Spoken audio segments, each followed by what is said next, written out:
We've got another episode, and this time the women are speaking up, and they are not holding back. The criticism is coming from different angles. Some women take issue with Drake's behavior, some have grown tired of his music, and others have simply checked out altogether. But there's one specific thread connecting a lot of the frustration, and it centers on something hiding in plain sight across his entire discography.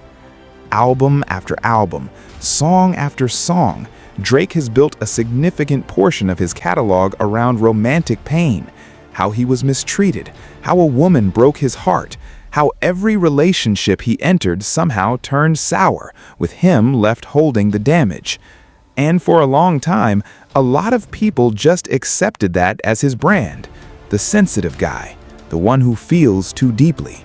But women are now looking at that body of work with a more critical eye, and the conclusion many of them are arriving at is straightforward. He's been telling on himself this entire time.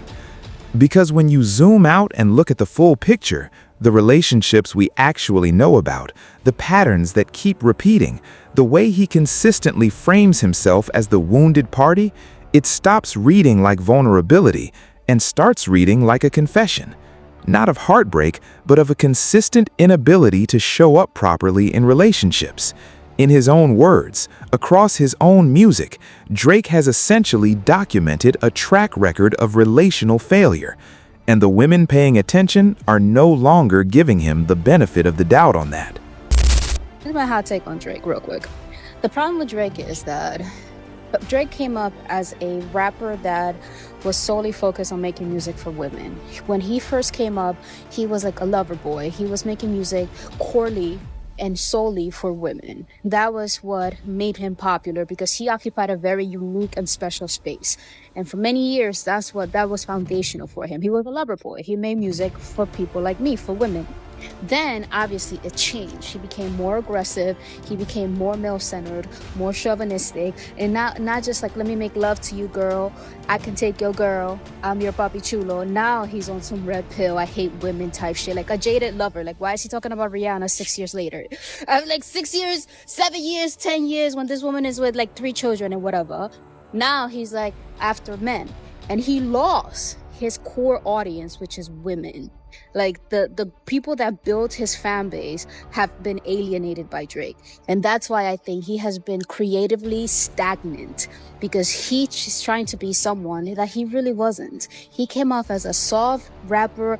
I say Don Toliver is like who I feel now has kind of taken that crowd that makes music for women.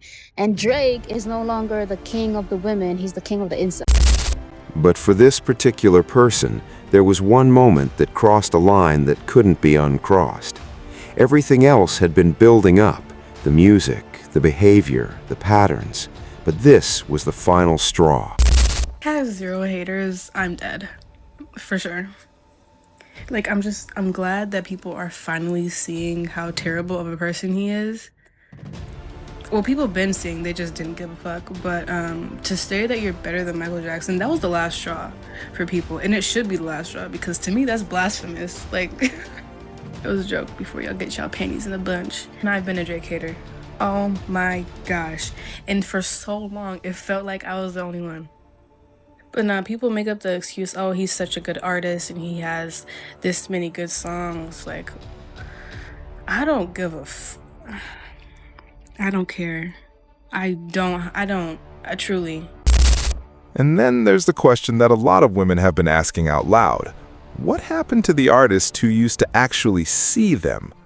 Because there was a version of Drake who built his entire lane on understanding women. He wrote from their perspective. He acknowledged their emotions. He made music that felt like he genuinely respected what women go through. That was a significant part of why his early fan base connected with him so deeply, particularly among women. But somewhere along the way, that shifted. And over the last 5 or 6 years, the tone has changed noticeably. What used to feel empathetic now reads as bitter.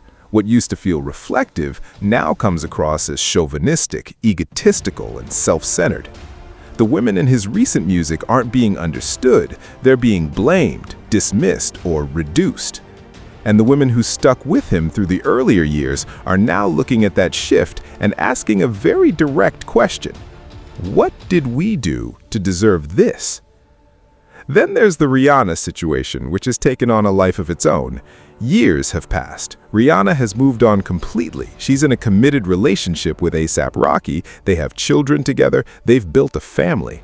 And yet, Drake has continued making references, taking indirect shots, and inserting himself into a chapter that closed a long time ago. For a lot of women watching from the outside, that behavior doesn't read as heartbreak anymore. It reads as obsession. An obsession, when it lingers that long and gets directed at someone who has clearly moved forward, starts to look less like love and more like something worth being genuinely concerned about. That's the part that has people unsettled. Not just the music, but what the pattern behind it might actually be saying. Drake is scary to me. And no, I'm not talking about his music because I don't listen to his music, so I don't know. I'm talking about the obsession with Rihanna. Like, it's been over a decade and you're still talking about her, talking about Rocky, and all this stuff. And not only is he still like obsessed and talking about her, he's having his associates, his friends, his girlfriends troll and do the same thing. And I don't think it's just, oh, it's just music or anything. No, this is scary. Like, it's scary behavior to, it's been over however long since they had, even if they did have anything. And to me, it's crazy because you see so many stories and so many headlines of like men violence towards women and, you know, committing acts of violence towards women, especially recently. And I feel like because Drake is such a famous, you know, name, everybody loves Drake, it's being looked past. But if this was any regular person, this would be considered like stalking, harassment. They would have to take out like restraining orders. Like, girl, I'm scared for you. This is crazy. And the crazy thing is the fans are flipping it. I seen like a narrative that, oh, it was Rihanna that was obsessed with Drake. You know, Drake didn't want to move to LA and so Rihanna settled for Rocky. Riri? Riri settled for Rocky? Do you see how in love she is with that man? Like, the way she looks at him, she loves that man down. She did not settle with him. And even before Rocky, even when she was with that Arab dude, she was all over him. And even before that, when she got back with Chris Brown, while he was with Karuchi, she was all over him, courtside at games, shading Karuchi. If Rihanna likes somebody, she's going to make it known. She has no shame in her game. And the thing is, she was never like that with Drake. Never. And I think that's probably why she was mad. Like, he even said something about that. Like, she wasn't, I believe he is somebody that she regrets. Like, I'm sorry, girl, I know. And like, they even said it like in interviews. She mentioned like he gave her the ick. And it was mentioned that they said at the sound of his name, she winced. Like, she don't like you. She don't F with you like that. And I think that's really what hurt him. But it's been over a decade. And for you to still keep coming, still keep talking, still keep being obsessed, that is scary. And that is like, you need a restraining order. Like, girl, I'm scared for you. But even if you were willing to set all of that aside, the obsession with Rihanna, the way women are portrayed in his recent music, the real-life behavior, the steady erosion of the female fan base that once rode for him harder than almost anyone, even if you were prepared to look past every single one of those things and judge him purely on the art itself, the music just isn't there anymore. That's the part that makes it impossible to defend, because at the end of the day, an artist can weather controversy. Fans have forgiven worse. People have come back from image problems, public feuds, and messy personal lives, as long as the music still hits. But when the music stops delivering, that safety net disappears. And for a growing number of women who were once among his most loyal supporters, that's exactly where things stand right now. The personal issues pushed them to the edge, and the music didn't give them a reason to stay. I see someone new, someone that I don't know. Sometimes it's people I do know, but it's even people I don't know, and they're sitting there lip syncing to it, and it's like, it's not good, and they're acting like it's the best thing that's came out this year. Actually, acting like it's the best thing that's came out in the past decade, but whatever. And it's either a really, really awful version of him singing super auto-tunes, just like, "It's me, baby. Call my phone and say you need me, baby." like it's so bad. Like it's awful. It's awful. Or it's like a really weird, hyper-specific situation. Like, how many matchas do you need in a day? What is it to you, Drake? Or it's like him talking about, like, being alone with no AC in the hotel, going to the Circle K to get a Coke. Like, okay. Did we need to know that? Was that so significant to your day? I don't know. It's just, I can't get behind the Drake album. I actually haven't even listened to it, so maybe I need to give it a listen.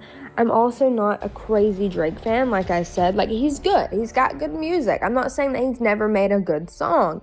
He definitely has. Like, in the past, he used to have pretty good music. I don't know what this is. And he's trying to do, like, the Michael Jackson thing with, like, the glove, the glittery glove, I think. It's just not working. And I don't ever want to act like I thought it was working, because it's not. So that's where things stand. The full picture is now on the table. From the women who once made up some of his most devoted supporters, the ones who defended him, streamed his music, and connected with the version of Drake who seemed to genuinely understand them, to where we are today. The shift has been gradual, but at this point, it's undeniable. The question now is what you think about all of it.